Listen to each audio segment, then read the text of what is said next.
profite beaucoup de loisirs en plein air. Ce qui compte énormément pour nous, c'est pouvoir faire de la randonnée. Le reproche que je ferais un petit peu par ici, les espaces publics, pas trop verts. Plutôt minéral, plutôt...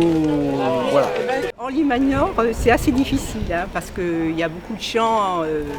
C'est sûr qu'il y a de l'espace, mais il n'y a pas beaucoup de haies, il n'y a pas beaucoup d'arbres. Ils ont été détruits pratiquement partout en Limagnor. Disons qu'il y avait la morge, mais la morge, en ce moment, c'est difficile, elle est asséchée. Je pense qu'il faut se remettre à revégétaliser les villes et puis à sauvegarder une diversité au niveau du paysage qui a été pas mal blackboulée, notamment depuis les années 60-70 avec les remembrements successifs. Il faut être conscient de la réalité. Et la réalité, c'est qu'on est en train de se désertifier petit à petit du fait du réchauffement climatique. Ce serait de réfléchir d'une part à l'autosuffisance alimentaire et de relancer l'agriculture vivrière et d'apprendre aux scolaires à cultiver des légumes. Ce serait de réagir très fortement pour la préservation de notre source en eau.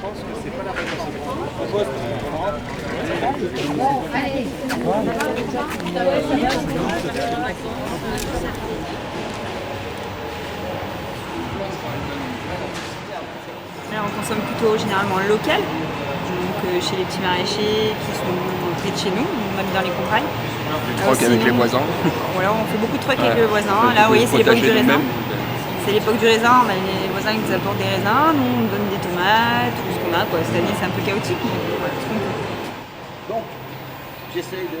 Je vais être comme le français moyen, j'utilise cette grande surface parce qu'elle est très près de chez moi. C'est presque un commerce de proximité. Ouais, c'est principalement en grande surface et sur internet.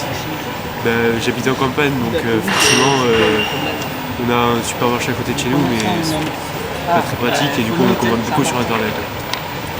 Moi aussi c'est beaucoup sur internet pour tout ce qui est vêtements ou autre chose parce que c'est plus simple vu que j'habite en campagne aussi, sinon c'est en grande surface.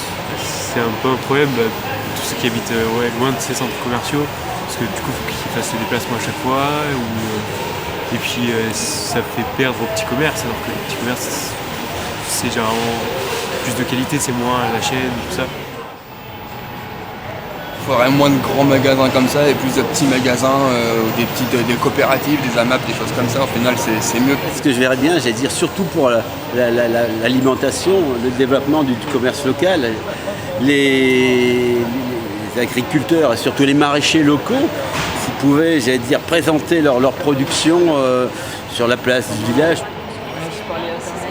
Je pense que ça se passe surtout sur internet. Et sur internet, parce que c'est quand même beaucoup plus pratique de rester chez soi et de pouvoir commander et ça arrive.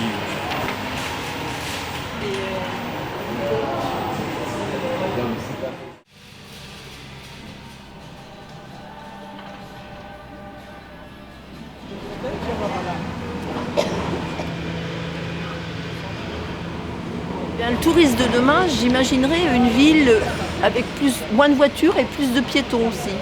Parce que quand on se promène, on est toujours à l'affût. Et puis une ville propre, une ville qui accueille les jeunes, une ville dynamique, une ville culturelle. Tous ces bâtiments vieux ça sert même plus aux chauves-souris parce qu'elles ne viennent plus. Que ça va se démolir. Et si on veut qu'ils ne s'écroulent pas, il y a un budget d'entretien. Tout ça, ça coûte du pognon. Alors je pense qu'on aurait pu faire quelque chose de bien dans le vieux. C'était magnifique. J'ai encore découvert sur Châtel des endroits. Je croyais que c'était impossible, que je connaissais par cœur. Point de vue architecture, c'est... Il y a tous les styles et puis en même temps, il y a une harmonie. Je ne sais pas comment ça se fait. Ils n'ont pas vu où allait la société. Ils ont dit, il faut faire ça, il faut... Non, on ne sait pas. Ça va venir. Et je vous fais confiance, à vous la jeunesse.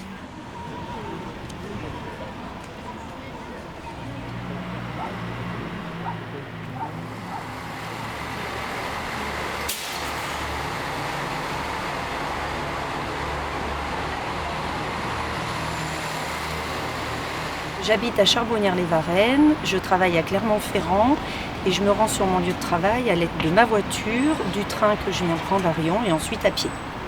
Donc moi j'habite à Cheptusa, je suis au lycée Virlogeux à Riom et puis je fais du covoiturage avec une personne qui est dans un lycée aussi à Riom. Donc voilà, ou sinon je fais la carte de bus au cas où, ou sinon je prends le train. Ou alors développer le covoiturage par exemple, ces choses-là. Qu'est-ce qui vous paraît le plus... Non, ça à Clermont? Oui, moi j'habite à Clermont. J'habite à Pessac-Neuve, donc je suis au collège Pierre-Joël Bonté et donc je prends les transports en commun, donc les bus qui viennent me chercher à mon arrêt de bus. J'habite dans le centre-ville de Riom, donc du coup, et puis je travaille dans le centre-ville de Clermont-Ferrand, donc je vais à pied jusqu'à la gare, après je prends le TER.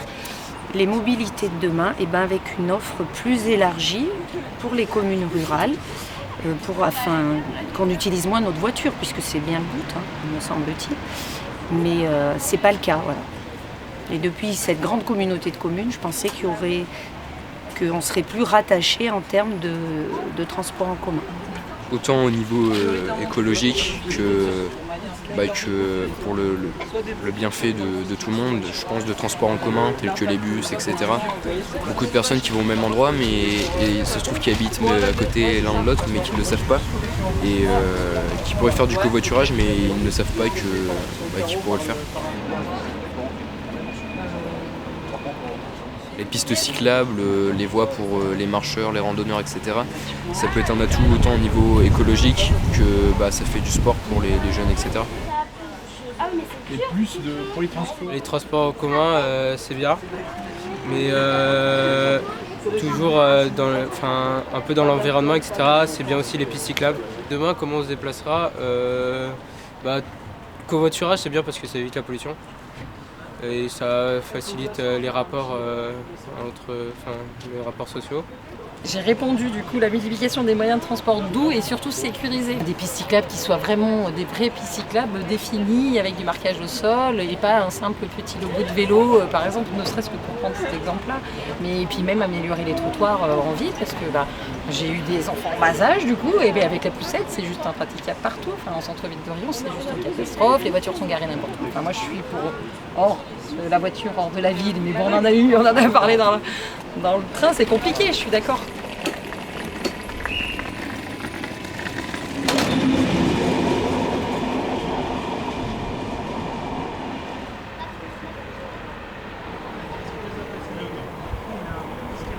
Nous sommes définitivement ENSA depuis 4 ans, 5 ans, et donc nous sommes contents de profiter de l'ensemble des services, des commerces de proximité, des services, maisons de santé, services de santé, la poste, toutes les salles de réunion dans le cadre des associations, centres culturels.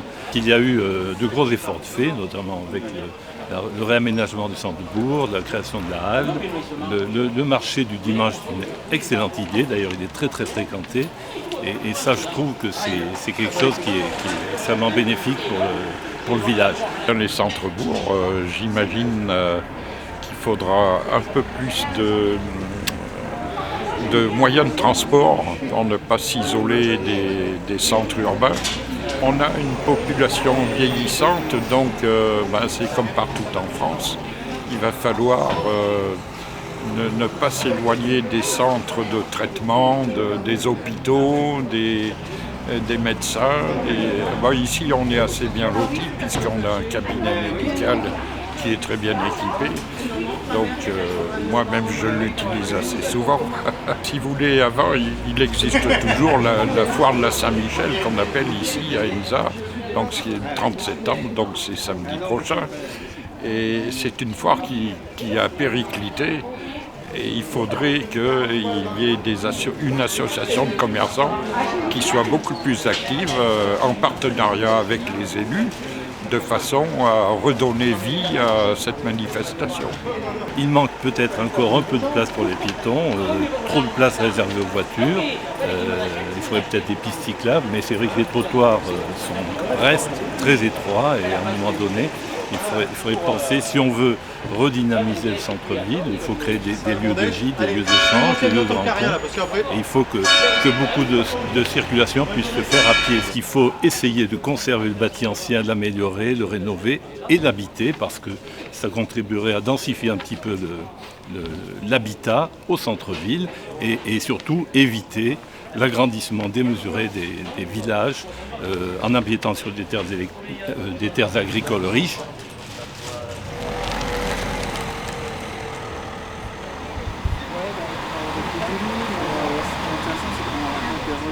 Les espaces favoris, c'est la nature, les bois de Volvic, Tournoël, les villages, la Cousdière, Tournoël, la Pradelle, les eaux de Volvic. Et c'est du bonheur pour moi d'être dans un espace très naturel. Et quand les eaux de Volvic ont coupé tous leurs sapins, donc c'est devenu maintenant des broussailles, c'est juste débroussaillé au moment du cross de Volvic. Alors c'était des sapins magnifiques, ça protégeait, il y avait une fraîcheur. Beaucoup de personnes âgées venaient dans ce coin des eaux de Volvic parce qu'il y avait plus de fraîcheur et maintenant, en plein soleil cet été, c'était la cagnard. Justement, je viens souvent courir à Volvic ou à Ménétrol ou du côté d'Orsine, du Puy-de-Dôme. J'aime beaucoup ces coins-là.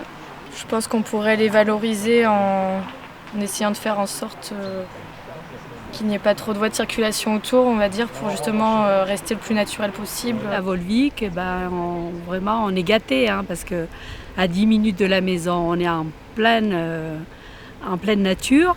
Mes endroits préférés, c'est quand même le château de Tournoël, parce qu'il y a beaucoup de balades qui partent. En plus, quand vous descendez de l'autre côté, ils ont restauré un tout petit pont. Et c'est totalement magique avec le soleil qui perce les arbres. C'est très très beau. Hein. C'est les enfants qui vont si on les éduque bien, je pense qu'ils feront mieux que nous. On n'était pas assez sensibilisés. Hein. Ça dépend de nous. Si on fait attention, les prochaines générations en profiteront comme nous.